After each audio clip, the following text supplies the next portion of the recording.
in the Parliament yesterday. Also in the Parliament yesterday, you watch and you decide. The opposition leader, Mark Golding,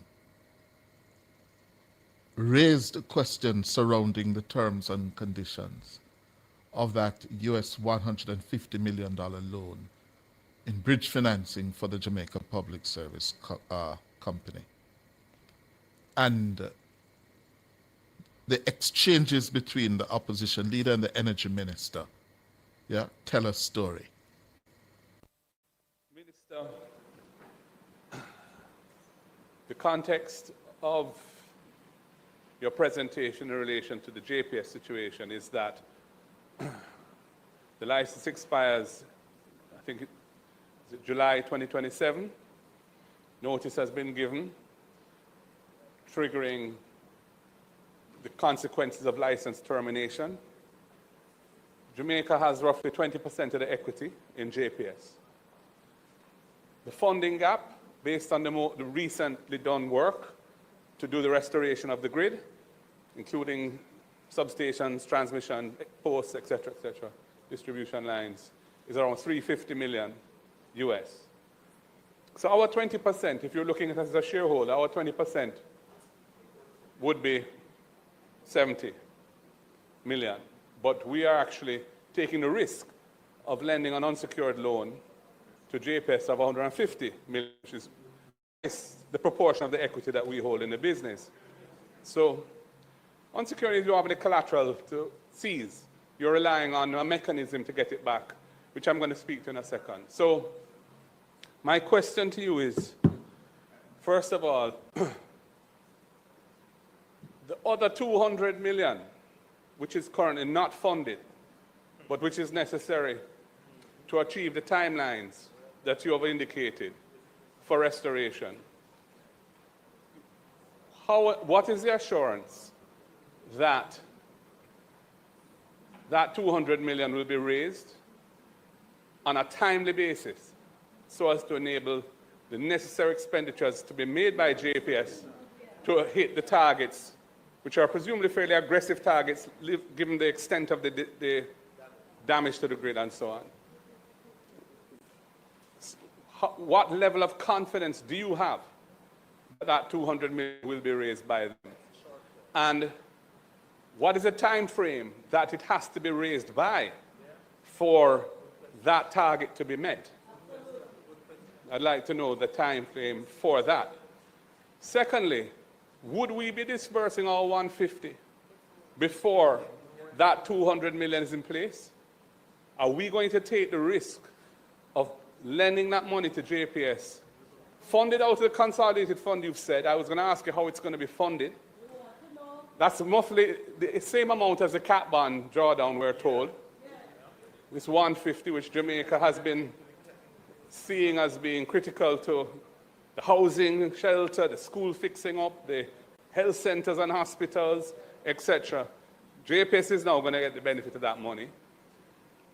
I want to know whether we're going to take that risk and disburse those funds to JPS until the damage fund is fully funded. As it stands now, all you've told us is you've left it up to them and they're to come back to you. That, I think, is a risk we're not prepared to take as a country. I wanted to know which GOJ entity is going to carry the loan. So is it DBJ? You know, which entity is going to be the lender of record? Because part of what you've said is a mechanism that assures repayment, you've said, is that if at the end of July 2027, there is no renewal of the license because you can't agree terms, and you're acquiring the assets of JPS, you're saying that 150 would be a set-off, essentially. That's what I read you to be saying, that you would recover the 150, it would go in reduction of what you would have to pay them to acquire the assets. So set-off requires mutuality, meaning that the person who owes you is the same person you owe.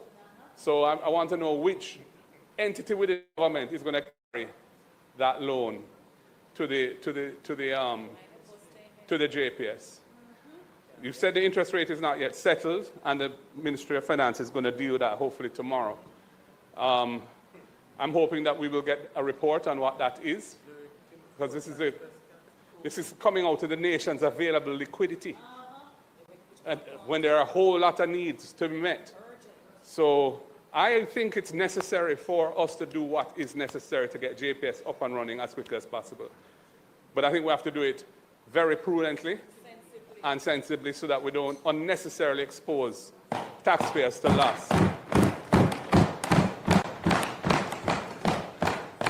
So I would like your assurance, Minister, that that 200 million will be coughed up by JPS, perhaps by its two large overseas shareholders, Marubeni and East West Power, Korean government, South Korean government-owned large utility.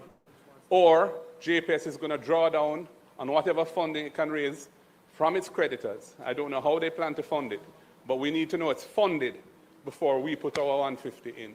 That's the last question I have, because I'm asking questions, is in all of this that we're discussing now, to get things back up and running as quickly as possible, which is the main imperative we're all aligned around.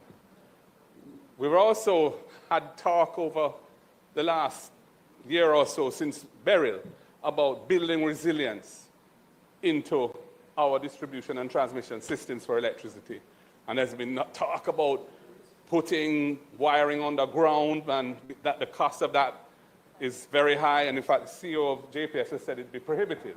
But what I want to know is what practical steps are being taken to build resilience in the grid now for those sections which have to be rebuilt. And is that a consideration at all?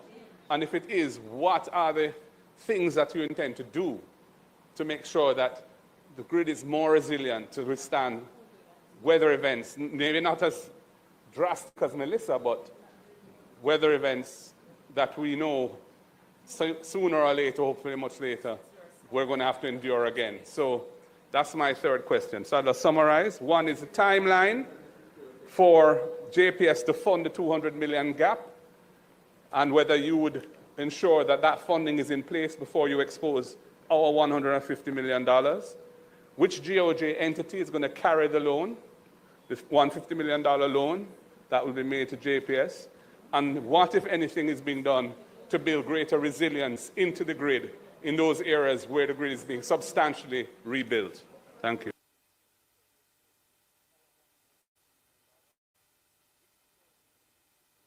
Thank you very much, Mr. Speaker. Let me indicate very clearly for all of Jamaica to hear.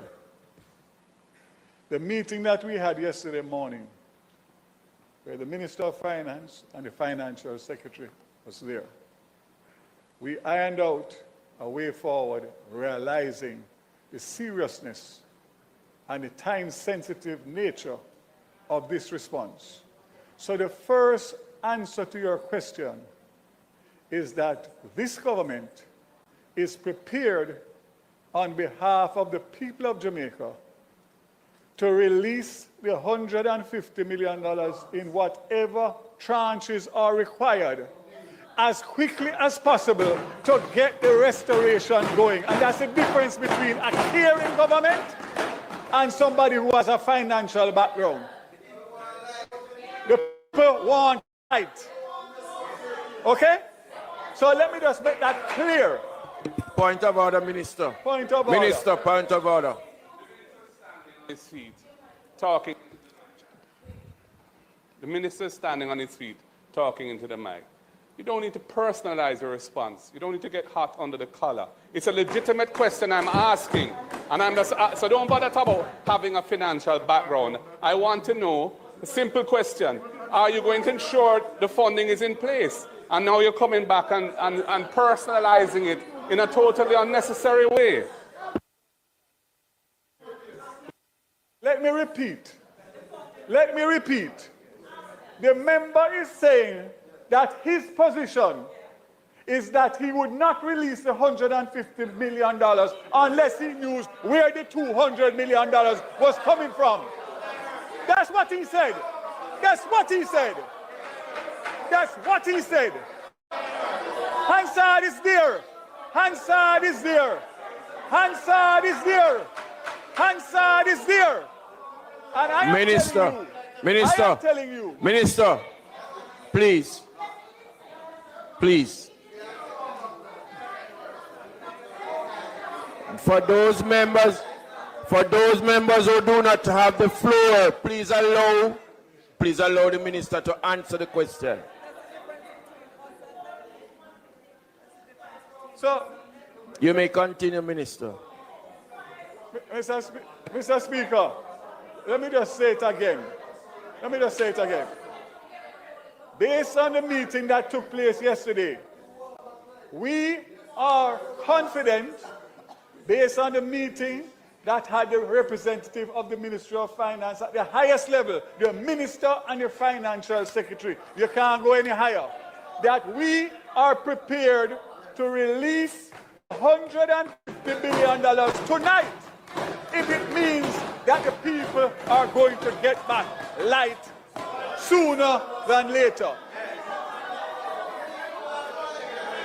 Mr. Speaker, Mr. Speaker, Mr. Speaker, Mr. Speaker, Mr. Speaker, Mr. Speaker, Mr. Speaker, Mr. Speaker, Members, Mr. Speaker, Mr. Speaker, members, all minister. Members,